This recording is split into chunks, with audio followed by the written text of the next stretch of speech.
السلام علیکم ناظرین، آج مرزا غالب کے ضرب المثل اشعار کے ساتھ میں آپ کی خدمت میں حاضر۔ مرزا غالب کی عظمت کو کون نہیں جانتا اور ان کے اشعار کی عظمت کس سے جو ہے وہ مخفی ہے، لیکن غالب کے کچھ اشعار ایسی بھی ہیں کہ جو ضرب المثل کا درجہ رکھتے ہیں۔ اتنا زبادت عام ہیں، ہر مجلس میں ہر محفل میں پڑھے تو ویسے بھی جاتے ہیں، لیکن بطور ضرب المثل جو ہے ان کو بیان کیا جاتا ہے۔ تو آئیں آج میں انہی اشعار کا تذکرہ کرنے کے لیے آپ کی خدمت میں حاضر ہوا ہوں۔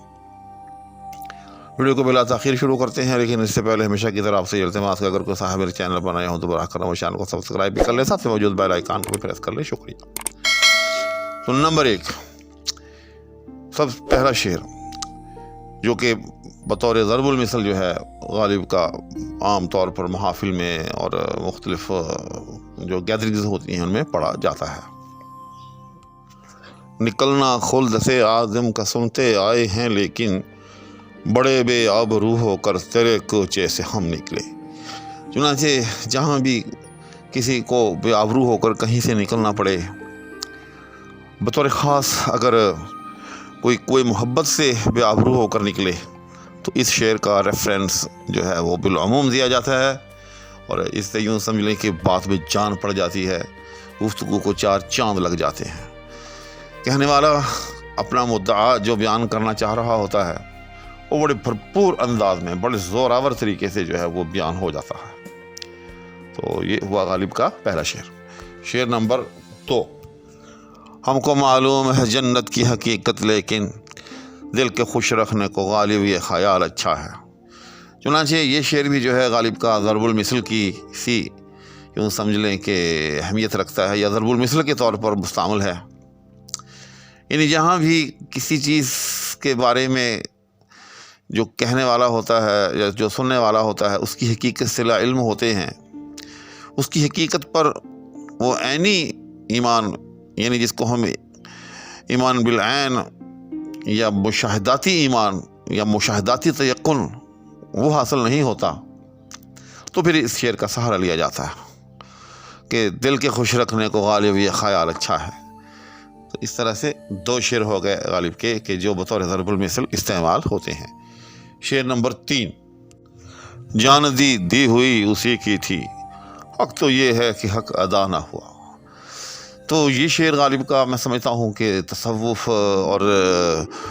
حمد کے حوالے سے ایک ضرب المثل کی حیثیت رکھتا ہے کہ جب کوئی شخص اپنی کسی ریاضت کا تذکرہ کرے یا کوئی کسی کے سامنے اپنی ریاضت کا تذکرہ کرے تو پھر اس شعر کا جو ہے وہ سہارا لیا جاتا ہے کہ جان دی ہوئی اسی کی تھی، حق تو یہ ہے کہ حق ادا نہ ہوا۔ اگر ہم نے اللہ کے راستے میں اپنی جان بھی قربان کر دی تو کون سا بڑا کام کیا، کون سا ایسا تیر مارا ہے کہ اللہ ہی کی دی ہوئی جان تھی سو اللہ ہی کو لوٹا دی۔ تو اس حوالے سے یہ شعر جو ہے ایک طرح سے جب ہم اللہ جل شانہ کی بارگاہ میں اپنی کسی ریاضت کا، اپنی کسی قربانی کا تذکرہ کرنا چاہیں تو اس شعر کو یوں سمجھ لیں کہ بطور ضرب المثل جو ہے وہ استعمال کرتے ہیں، اس کا سہارا لیتے ہیں۔ شعر نمبر 4، عشق نے غالب نکما کر دیا، ورنہ ہم بھی آدمی تھے کام کے۔ جی ہاں، تو یہ وہ شعر ہے کہ میں سمجھتا ہوں کہ ہر مجلس میں ہی اس کا تذکرہ ہوتا ہے۔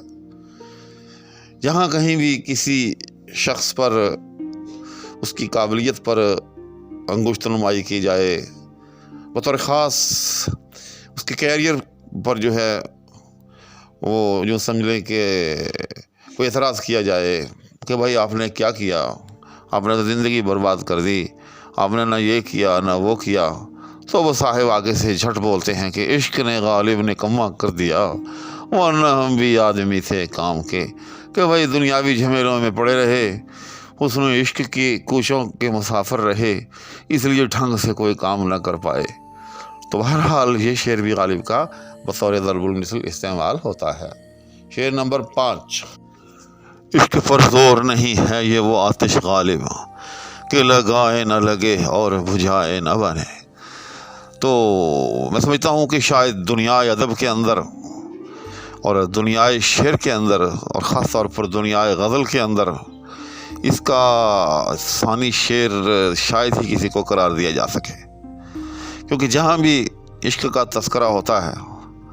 تو عشق کے حوالے سے میرا خیال یہ ہے، یہ میری رائے ہے، کسی کو اختلاف بھی ہو سکتا ہے، اس سے بڑا شعر اور اس سے زیادہ زوراور شعر اور اس سے زیادہ پائے کا شعر آج تک نہیں کہا گیا کہ عشق پر زور نہیں ہے یہ وہ آتش غالب کہ لگائے نہ لگے اور بجھائے نہ بنے۔ یہاں ایک بات یاد رکھیے گا کہ ہمارا جو عام طور پر جو اردو کا محاورہ ہے وہ بجھائے نہ بجھے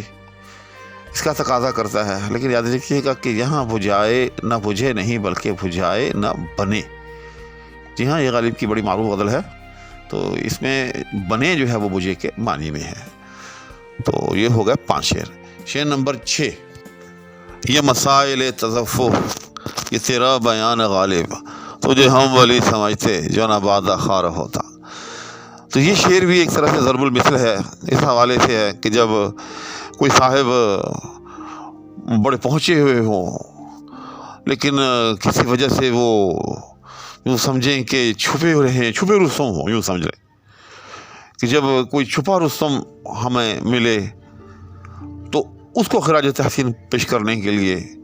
یا تو وہ خود اپنے سے یہ شعر پڑھتا ہے یا لوگ جو ہے اس کو اس شعر کے ساتھ خراج تحسین پیش کرتے ہیں کہ یہ مسائل تصوف یہ تیرا بیان غالب تجھے ہم ولی سمجھتے جو نہ بادہ خار ہوتا۔ تو یہ شعر بھی ایک طرح سے ضرب المثل کی سی حیثیت رکھتا ہے۔ شعر نمبر 7، یہ نہ تھی ہماری قسمت کہ وصال یار ہوتا اگر اور جیتے رہتے یہی انتظار ہوتا۔ تو یہ شعر تو ہر گلی کوچے میں تقریباً پڑھا سنا جاتا ہے کہ جہاں بھی کسی کو اپنی محرومی کا تذکرہ کرنا ہو اور اپنی محرومی کا رونا ہو تو غالب کے اس شعر کا وہ سہارا لیتا ہے کہ یہ نہ تھی ہماری قسمت کہ وصال یار ہوتا اگر اور جیتے رہتے یہی انتظار ہوتا۔ اس کے بعد شعر نمبر 8، قطرہ اپنا بھی حقیقت میں ہے دریا لیکن ہم کو منظور تنک ظرفی منصور نہیں۔ میرے وہ ناظرین کہ جن کا ابھی تک اتنا گہرا مطالعہ نہیں ہے وہ یقیناً اسے ایکسیپٹ نہیں کریں گے کہ یہ کہاں سے شعر آ گیا کہ جو ضرب المثل کی حیثیت رکھتا ہے، لیکن یاد رکھیے گا کہ جو دنیا تصوف ہے جب اس میں بات چل نکلتی ہے، جب ہمہ اوست یا ہمہ دوست کی بات ہوتی ہے تو پھر اس سے بڑا شعر اور کوئی نہیں کہ قطرہ اپنا بھی حقیقت میں ہے دریا لیکن ہم کو منظور تنک ظرفی منصور نہیں۔ تو یہ منصور حلاج اہل علم کو معلوم ہے، میں انشاءاللہ اس پر کبھی پھر تلمیحات کے حوالے سے ایک ویڈیو بناؤں گا۔ میں نے ایک ویڈیو بنا بھی رکھی ہے لیکن ابھی تک اپلوڈ نہیں کی۔ تو بطور تلمیح منصور حلاج ہمارے ادب کا ایک زندہ کردار ہے، تو اس میں اس کا ریفرنس ہے۔ تو غالب کا یہ شعر جو ہے پھر اس حوالے سے بڑی اہمیت کا حامل ہے۔ شعر نمبر 9، قرض کی پیتے تھے میں لیکن سمجھتے تھے کہ ہاں رنگ لائے گی ہماری فاقہ مستی ایک دن۔ تو یہ وہ غالب کا شعر ہے کہ جو بازاروں میں اور محافل میں مجالس میں اس وقت بطور ریفرنس کے کوٹ کیا جاتا ہے جب کوئی صاحب مقروض ہو جائیں اور مقروض اتنے ہو جائیں کہ وہ قرض ادا نہ کر سکیں اور قرض خواہ جو ہے وہ ان کو جا بجا تنگ کر رہا ہو، تو پھر اس شعر کا سہارا لیا جاتا ہے کہ قرض کی پیتے تھے میں لیکن سمجھتے تھے کہ ہاں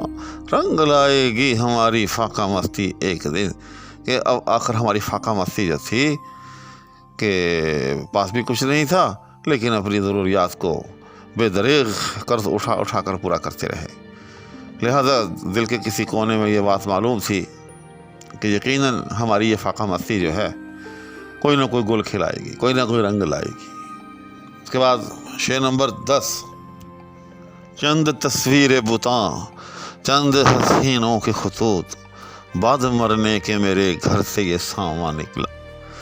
تو یہ شعر بھی غالب کا اگرچہ فرضیات میں شمار کیا جاتا ہے، غالب کے دیوان میں یہ بالکل آخر میں الگ سے الگ لکھا ہے،